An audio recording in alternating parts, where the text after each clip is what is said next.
Video start होती है और हम देखते हैं कि हमारा हीरो फैंग इस टाइम एक नॉर्मल जिंदगी गुजार रहा होता है। यानी कि इस टाइम पर फैंग एक स्टूडेंट होता है और पढ़ाई कर रहा होता है और उसका ड्रीम वॉरियर बनना है। और फैंग की क्लास में यू जिन भी होती है जिसे फैंग पसंद करता है और फ्री टाइम में उसे ही देखता रहता है। फैंग को इस तरह यू जिन को देखते हुए देखकर उसके क्लासमेट को अच्छा नहीं लगता, क्योंकि वो भी यू जिन को पसंद करता है। अब जैसे ही कॉलेज टाइम खत्म हो जाता है और फैंग अपने घर की तरफ जा रहा होता है, तभी वहाँ पर वो लड़का आ जाता है। और दोस्तों, इस लड़के का नाम हाओ बाई है। तो अब हाओ बाई फैंग के सामने आता है और उसे रोकते हुए कहता है, फैंग तुम यू जिन को इस तरह से देखना बंद करो। और फिर कहता है, तुम उससे कभी भी बात मत करना, क्योंकि मैं उसे पसंद करता हूँ और मैं उसे अपनी गर्लफ्रेंड बनाना चाहता हूँ। इसके बदले में मैं तुम्हारी एक हेल्प करूंगा। तो फैंग उसे कहता है, किस तरह की हेल्प? तो हाओ बाई उसे कहता है, अब क्योंकि तुम भी एक वॉरियर बनना चाहते हो और मैं भी वॉरियर बनना चाहता हूँ और मैं मार्शल हॉल का सीनियर डिसेबल हूँ, इसलिए मैं वॉरियर बनने में तुम्हारी हेल्प करूंगा।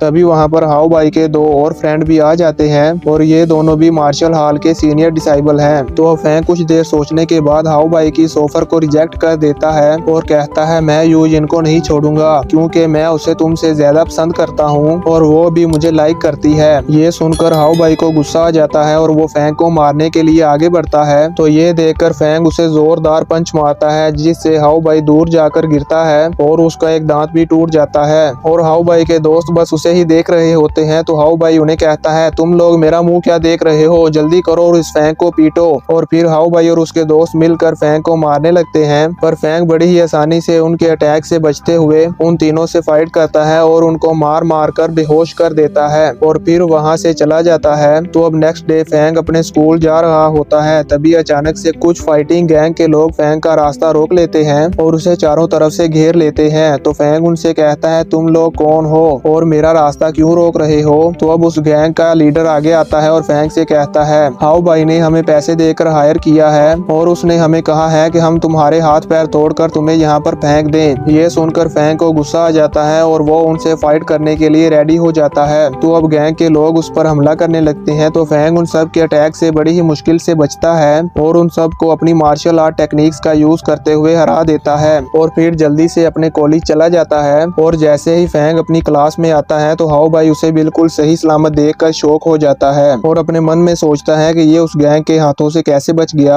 और फिर कहता है, फैंग तुम आज तो बच गए हो, पर ये अभी खत्म नहीं हुआ, मैं तुमसे बदला लेकर ही रहूंगा। तो अब नेक्स्ट डे हाओ बाई एक प्लान बनाता है और फैंग के फादर को अपने घर काम करने के लिए बुलाता है। दरअसल उस टाइम फैंग के फादर और उनके कुछ 2-3 दोस्तों ने मिलकर अपनी एक टीम बनाई थी और वो लोग घरों का सामान शिफ्टिंग करने का काम करते थे। तो इस बात का फायदा उठाते हुए हाओ बाई ने फैंग के फादर को और उनकी टीम को अपने घर काम करने के लिए बुलाया। और जब वो लोग सामान शिफ्ट कर रहे थे तो हाओ बाई फैंग का गुस्सा उसके फादर पर उतारने के लिए उसके फादर को लात मारकर गिरा देता है और कहता है, मेरे घर का फर्श तुम्हारी वजह से खराब हुआ है, ये बहुत ही महंगा है। अब फैंग के फादर का दोस्त उसे उठाता है और फिर हाओ बाई से कहता है, हमने तुम्हें पहले ही बताया था कि ये फर्श पहले से ही खराब है, तो तुम अब हमसे क्यों लड़ रहे हो? पर हाओ बाई उनकी कोई भी बात नहीं सुनता और इवल स्माइल करते हुए उन्हें मारने लगता है। और फिर हाओ बाई के बॉडीगार्ड्स भी उन सबको मारने लगते हैं। तो अब एक बॉडीगार्ड फैंग के फादर को पकड़कर मारने ही वाला होता है कि तभी वहां पर फैंग भी आ जाता है और अपने फादर को पीटते हुए देखकर फैंग को बहुत ज्यादा गुस्सा आता है। तो वो हाओ बाई से कहता है, तुम्हारी हिम्मत कैसे हुई मेरे फादर को मारने की? तो हाओ बाई उसे कहता है, क्या तुम्हें लगता है कि तुम मुझे रोक सकते हो? तो फैंग उसे रिप्लाई में कहता है, तुम्हें क्या लगता है कि मैं तुम्हारे इन बॉडीगार्ड से डर जाऊंगा? तभी हाओ बाई फैंग पर हमला कर देता है और उनमें फाइट स्टार्ट हो जाती है। वो गार्ड्स भी फैंग पर अटैक करने लगते हैं, पर फैंग उनके सभी अटैक से बचते हुए उनको बहुत बुरी तरह से पीटता है और वो बॉडीगार्ड बेहोश हो जाते हैं। तो अब हाओ बाई फिर से फैंग पर हमला करता है तो फैंग उसे पंच मारकर हवा में उड़ा देता है और फिर उसे एक जोरदार किक मारता है, जिससे हाओ बाई बहुत दूर जाकर सीढ़ियों में लगता है और वो सीढ़ियां भी टूट जाती हैं और हाओ बाई भी बेहोश हो जाता है।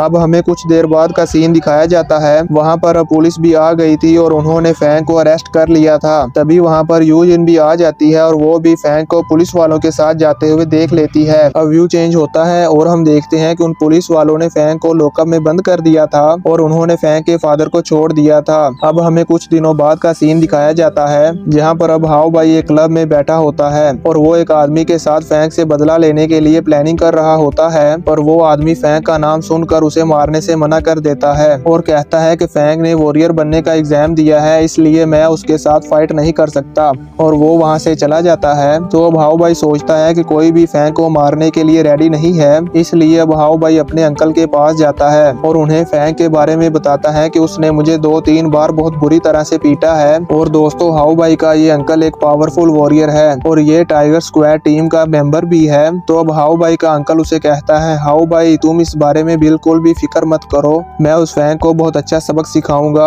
और फिर हाउ भाई का अंकल अपने किलर दोस्त को कॉल करता है और उसे फैंग की सारी इन्फॉर्मेशन दे देता है और कहता है तुम उसको किल कर दो। तो वो किलर रिप्लाई में कहता है ठीक है, तुम अब इस मामले को मुझ पर छोड़ दो। तो अब नेक्स्ट सीन में हम देखते हैं कि वो किलर भी उसी लॉकअप में आ जाता है जिसमें पुलिस वालों ने फैंग को बंद किया था, और इसके साथ इसके कुछ और साथी भी होते हैं और वो फैंग के सामने वाले लॉकअप में ही बंद होते हैं और अपने नाइफ्स को तेज कर रहे होते हैं। फैंग भी उनको ऐसा करते हुए देख लेता है और समझ जाता है कि अब फाइट जरूर होगी। तो अब नेक्स्ट सीन में हम देखते हैं कि सब कैदी खाना खाने के लिए आए होते हैं और फैंग भी वहाँ टेबल पर बैठकर कुछ सोच रहा होता है। तभी 4-5 कैदी फैंग के पास आते हैं और उसे घेर लेते हैं और कहते हैं अब हम तुम्हारे हाथ पैर तोड़ देंगे, और फिर उनमें फाइट स्टार्ट हो जाती है। हम देखते हैं कि फैंग बड़ी ही आसानी से उन चारों के अटैक से बचते हुए उनको बहुत मारता है और मार मार कर बेहोश कर देता है। वो किलर दूर बैठा मजे से फैंग को फाइट करते हुए देख रहा होता है। तो वो फैंग को कहता है कि तुम बहुत अच्छा लड़ते हो, और फिर कहता है पहले तो मैं तुम्हारे साथ मजा करना चाहता था, पर अब क्योंकि अलार्म एक्टिवेट हो गए हैं इसलिए मुझे जल्दी ही इस फाइट को खत्म करना होगा।